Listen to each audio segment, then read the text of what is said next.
Live from the campus of Penn State University, this is PSN News. It's Wednesday, March 2nd. We have all you need to know about a local fundraising campaign, as well as more details on the crisis happening in Ukraine. We also have more on tree removals in State College, along with entertainment, sports, and weather. Stay tuned.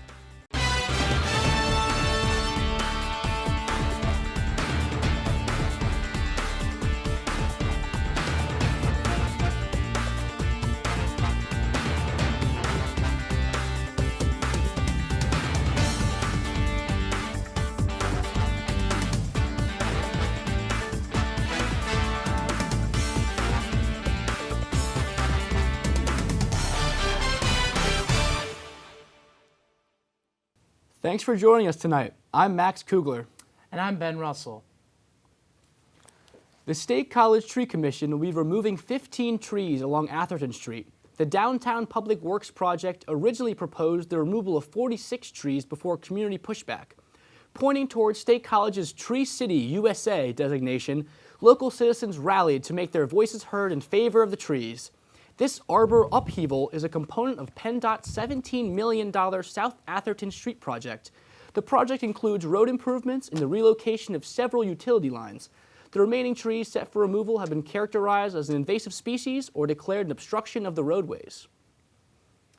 The Osaze Osage College Scholarship Endowment Committee announced it has surpassed its $100,000 fundraising campaign goal.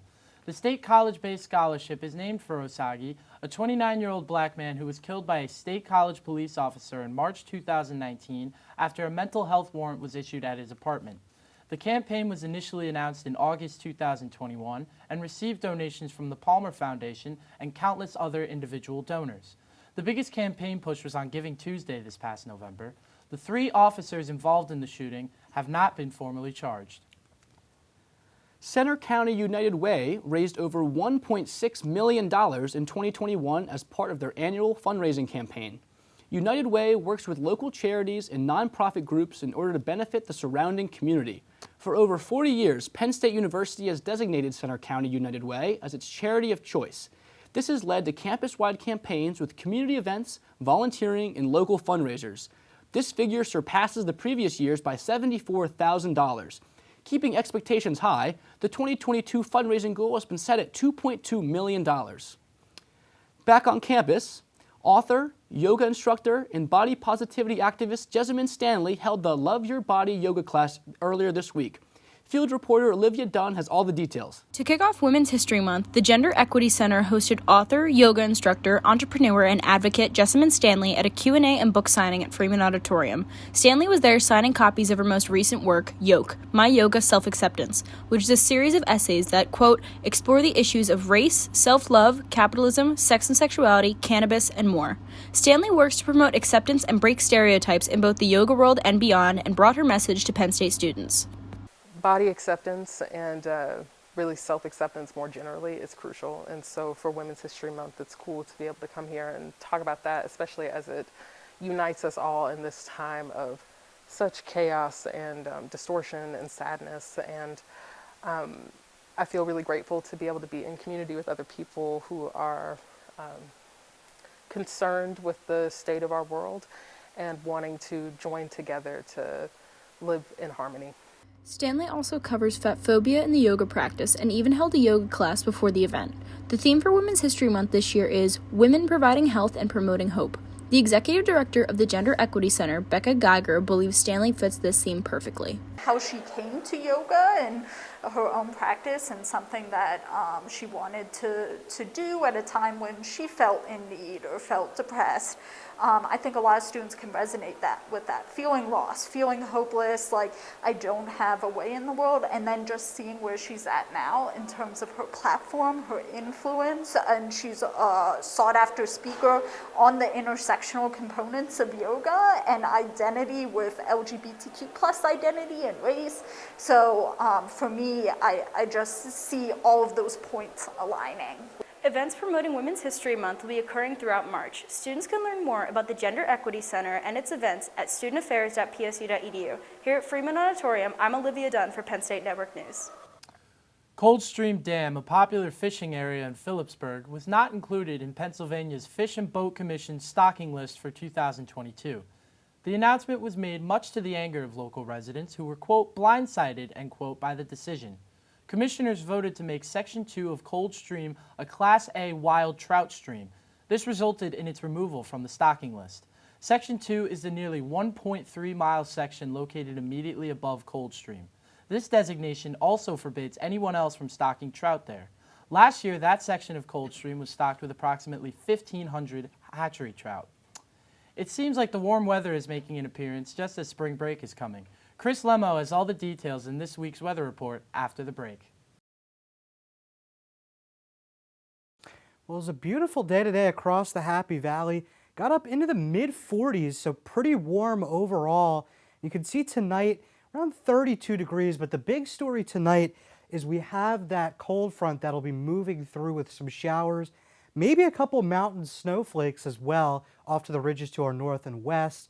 We'll have that gusty winds, only around 5 to 10 miles per hour, but picking up probably into the early morning hours tomorrow. But overall, again, kind of a warmer pattern right now. Again, I mean, a low of only 32 for this time of year, not all that bad. Now, as we go into tomorrow for your out-the-door forecast, a lot cooler tomorrow, actually. 26 degrees, 30 for noontime. So overall, not really that warm of a day. A lot more seasonable, I would say, for this time of year. You know, you're still only in early March, so you're only going to see temperatures that are in those low 30s still. Really, once you get towards the end of the month is when you start to feel that spring-like temperature. Breezy, though, for midday tomorrow behind that front, and as we get into tomorrow evening, around 31 degrees. So overall, not too terribly warm behind that cold front. Now, as we look ahead to the weekend, overall, really a cooler Friday, but the big story is going to be really warm Saturday and Sunday as we get up into the 50s, possibly the 60s even on Sunday. Now, students will already be headed out of town, at least some of them, for spring break, but overall, kind of an unsettled weekend. Saturday is going to be the pick of the day, I think, and then Sunday you're going to get more of those scattered showers as we head into a more unsettled pattern to begin the work week next week. Now, taking a look at the 7-day forecast, overall here we start out warm today, but then tomorrow we get pretty chilly. Again, it's really not all that cold. It's just more back to what it should be this time of the year, into the upper 30s to low 40s, as you can see Friday, pretty seasonable as well. And then as we get into Saturday, Sunday, really warm, 45 Saturday, 62 on Sunday. As you can see, Sunday really is that next front, around 62. As we head into Monday and Tuesday, though, we start to cool things back down and get towards average by the middle of next week. So overall, kind of a roller coaster pattern here over the next week across central Pennsylvania. Now that's all from me. Coming up, Destiny Sanchez has the latest in all sports after the break. Welcome back to PSN News. I'm Destiny Sanchez with your sports update. 3 Penn State men's gymnasts wrapped up a successful weekend at the Winter Cup on Sunday. The Nittany Lions secured 6 top 10 finishes in individual events. Sophomore Michael Giroux had the top finish of the weekend for the Nittany Lions, taking 3rd on high bar with a 2-day score of 27.2. He posted a 13.65 on Friday and then nearly matched it with a 13.55 on Sunday. Giroux was 7th on both parallel bars and rings and was 8th on pommel horse. Sophomore Matt Cormier's best showing came on rings, where he was 6th with 2-day score of 27.100. His Friday score was 13.5 before he made a slight improvement with a 13.6 on Sunday. He added a 9th place finish on vault. Sophomore Michael Artlip's top event of the weekend was vault. He finished 15th, scoring 14.0 on Friday and 13.9 on Sunday for a 2-day total of 27.9. Penn State is back in action on Saturday at 2 p.m. when it hosts Ohio State at Rec Hall. Penn State track and field combined for 4 medals at the Big Ten Indoor Championship last Saturday in Geneva, Ohio. The Nittany Lions finished off the weekend with 3 individual championships from Allison Johnson, Yasmin Brooks, and Chloe Royce. Johnson won gold, where she finished 800 meter with a time of 2:05.18. Coming right behind her with silver was senior Victoria Tuchinski at 2:05.82. Brooks won gold in the 60-meter hurdle with a time of 8.21. Senior Tyler Merkley won silver in the men's weight throw, where he added a personal PR with 21.86 meters, which is also third in Penn State's history. Women's track and field finished off third in the tournament as the group notching 85 points, just behind Minnesota and Ohio State. The men's team finished off in ninth with 36 points. Russian teams were suspended from international soccer over the Ukraine war. This includes qualifying matches for the 2022 World Cup as Moscow was pushed forward in pariah status in sports for the invasion of Ukraine. World soccer body FIFA and European authority UEFA banned Russian national club and club teams from their competitions, quote, until further notice, end quote. Russia's men's national team was scheduled to play in the World Cup qualifying playoff in just 3 weeks. The International Olympic Committee said that this action was needed to, quote, protect the integrity of global sports competitions and for the safety of all participants, end quote. In the World Cup, Russia's potential future opponents, Sweden and the Czech Republic, had joined Poland saying that they would refuse to take the field. The World Cup is scheduled to begin November 21st in Qatar. That's all for sports. After the break, Amanda Weissman will bring you the latest from the news of entertainment. Stay tuned. Welcome back to PSN News. I'm Amanda Weissman with your entertainment update. Cafe Laura is having yet another delicious themed dinner tonight, Wednesday, March 2nd. Tonight's theme is Element, a sensory experience, and it is brought to you by students in Hospitality Management 430. This is a class devoted to advanced food production and service management. Students have selected a very tasty menu that includes a variety of foods sure to give your taste buds a fantastic experience. One entree is the Molten Magma Steak, a sizzling New York strip steak topped with roasted red pepper butter. Now that sounds delicious. Cafe Laura is located on the first floor of the Mateer building. Reservations must be made in advance up to parties of 4. Be sure to dine in for a great meal and to support your fellow Penn Staters. Do you want to jam out one last time before spring break? Well, Winter Jam 22 is going to make a stop at our very own Bryce Jordan Center this Friday, March 4th. Winter Jam is Christian music's biggest multi-artist tour and will be featuring a solid lineup of acts sure to keep your dancing on your feet. The lineup includes headliner Skillet, who will perform his new album Dominion, and Taryn Wells. The event will kick off at 7 p.m. with doors opening at 6 p.m. The event will not require the prior purchase of tickets and will be $10 at the door, cash or check only. Be sure to spread the word and get ready to jam out. In other on-campus news, the Penn State Gender Equity Center just wrapped up the It's On Us week of events, a week of action to support sexual assault victims and spread awareness. PSN News field reporter Shannon Tanzos has more. This week, Penn State hosted the It's On Us event. During these workshops, the Penn State Gender Equity Center promotes the prevention of sexual violence and increases support for survivors. The Gender Equity Center received a grant of $30,000 last spring through the It's On Us campaign. There were 3 workshops available to attend: Sexual Citizenship, which primarily focused on relationships and boundaries; Beyond the Binary, that covered topics involving gender stereotypes, identity, and the gender spectrum; and lastly, Gender, Race, and Power, which included the struggles of oppression based upon race, gender, and other identities, while also discussing sexual violence. The program coordinator for outreach and prevention at the Gender Equity Center, Sophia Mills, believes It's On Us will have a lasting effect on students. Awareness and education is the key to ending this type of violence, so I think the more folks that are aware of this type of violence and know about it, I really think that that will decrease the violence. You know, being able to recognize some red flags or yellow flags, some of those warning signs, some signs and symptoms of this type of violence. These workshops were held Monday through Friday at various buildings across campus, and all students were welcome to attend in order to play a role in ending sexual violence. In University Park, I'm Shannon Tanzo reporting for PSN News. Another day, another post from the one and only Kanye West, or so we assumed. West is claiming that it was not him posting the many hateful posts targeting Kim Kardashian and Pete Davidson on his own verified Instagram account. Kardashian said, quote, Connie has been putting a lot of misinformation regarding our private family matters and co-parenting on social media, which has created emotional distress, end quote. Kardashian made this claim, which will be addressed in the upcoming court hearing to legally declare Kardashian single or not. West's lawyer has since said that the posts are inadmissible and Kardashian cannot prove that he was the one behind them. Sounds like West's beautiful, dark, twisted fantasy. As of this morning, Kardashian has now been declared legally single after a hearing in Los Angeles Superior Court. That's all for your entertainment update. After the break, Jackie Claire will be speaking with Bob Martin, Assistant Dean of Internships and Career Placement for the Belsario College of Communications, about his role in students' lives at Penn State. Stay tuned. Good evening, I'm Jackie Claire, and alongside me tonight is Bob Martin, Assistant Dean of Internships and Career Placement for the Belsario College of Communications. Many students already know him well by receiving dozens of emails a day from him, but if not, he's someone you definitely want to get to know.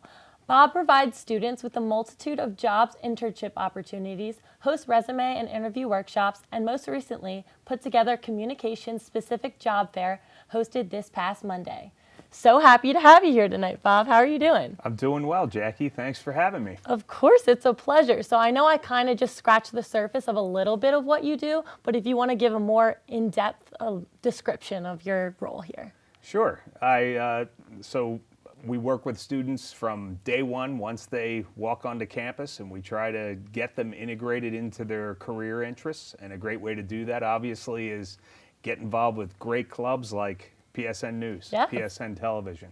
And we think that's what really makes college gratifying and fun.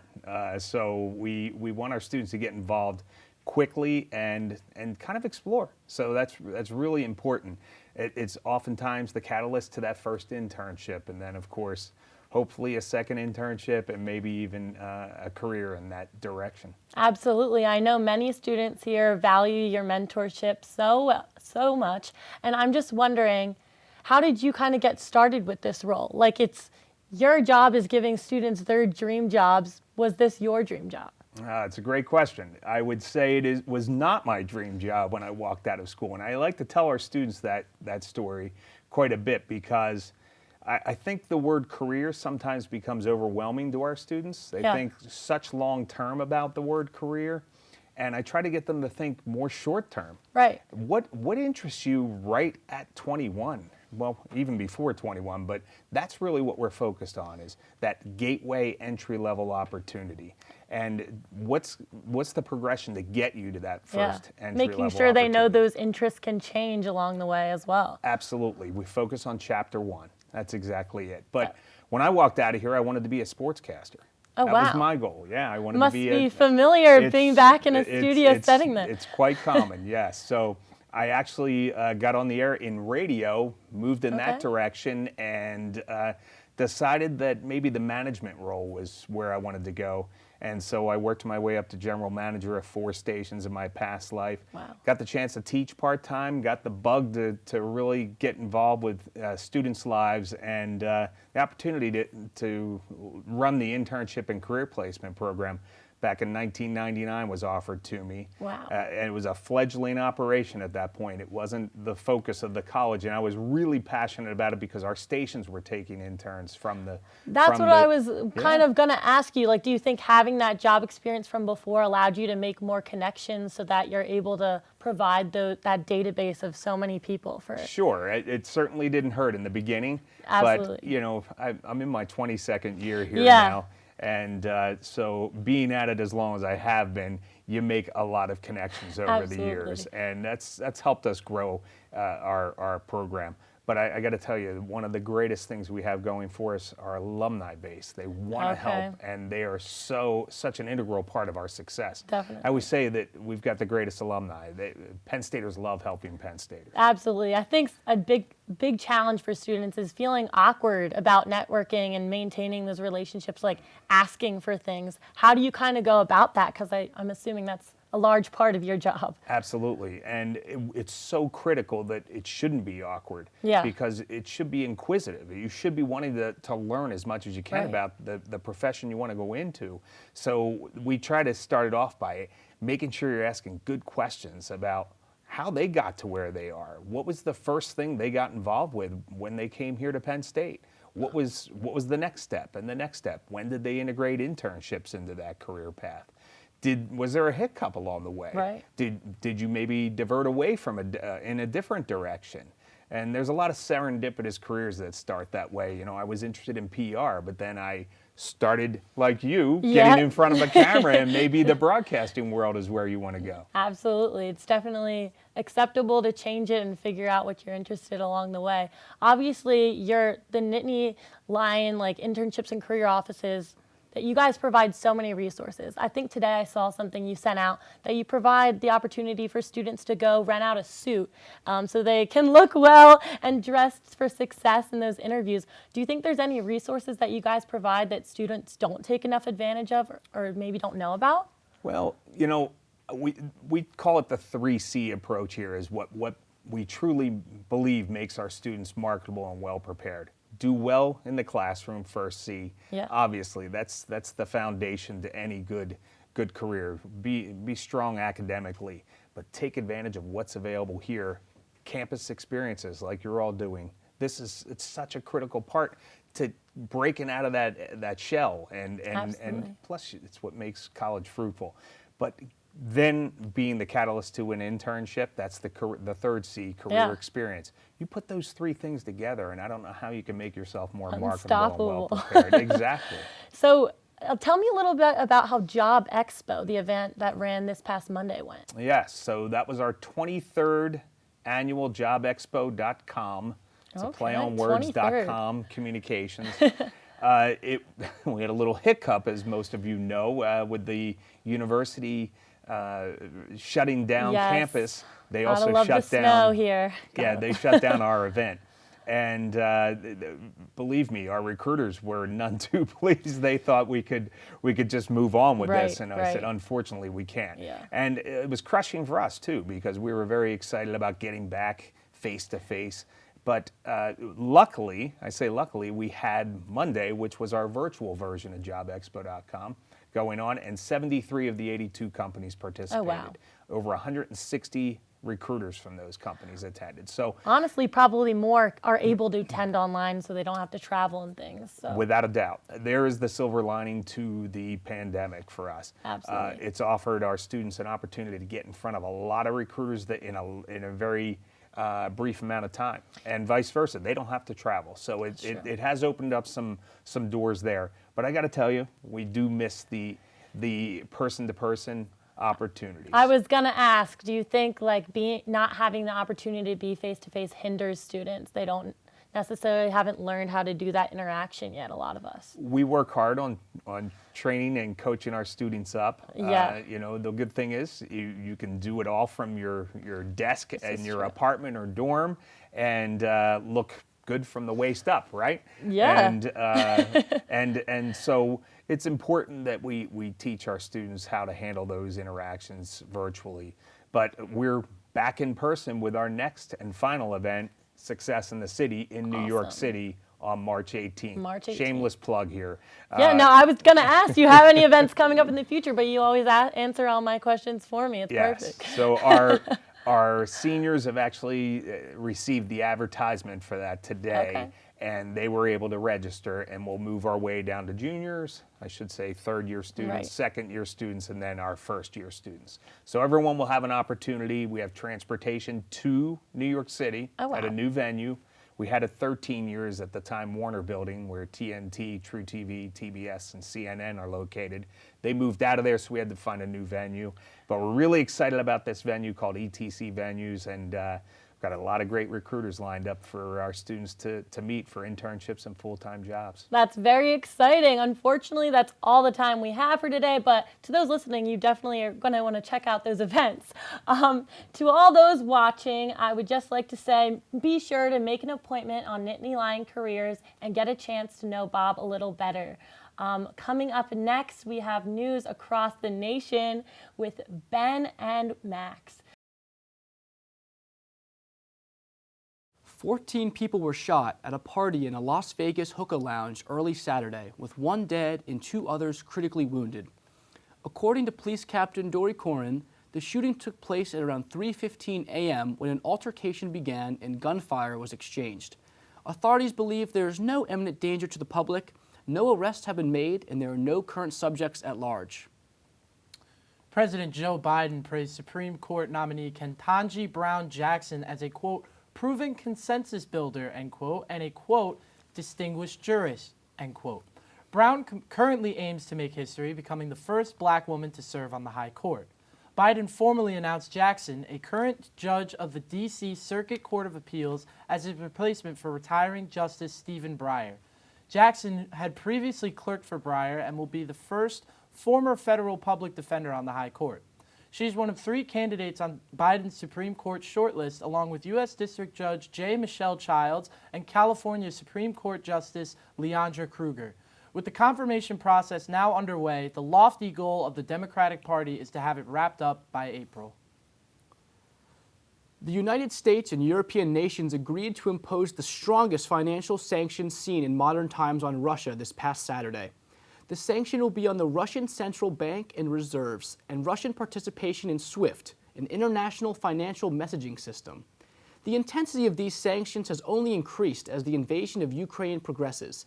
The removal of Russia from the SWIFT system effectively prohibits the nation from importing and exporting goods. Targeting financial strongholds such as the central bank would bar $600 billion in reserves. The Kremlin needs those finances to back the Russian ruble, which continues to decline in value. These actions are intended to impact both the wealthy Russian elite and common citizens, with the goal to create inflation and political unrest in the nation. The Biden administration has declared it does not intend to put troops in Ukraine or engage Russia directly. President Joe Biden told NBC News that direct American engagement with Russia could begin a global war. However, if Russia invades bordering NATO member nations such as Poland, Slovakia, Hungary, or Romania, the U.S. and other NATO alliance nations are obligated by Article 5 of the North Atlantic Treaty to respond.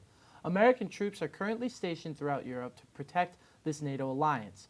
U.S. Ambassador to the United Nations Linda Thomas-Greenfield states that, quote, we're ramping up as the Russians ramp up, so there's more to come, end quote.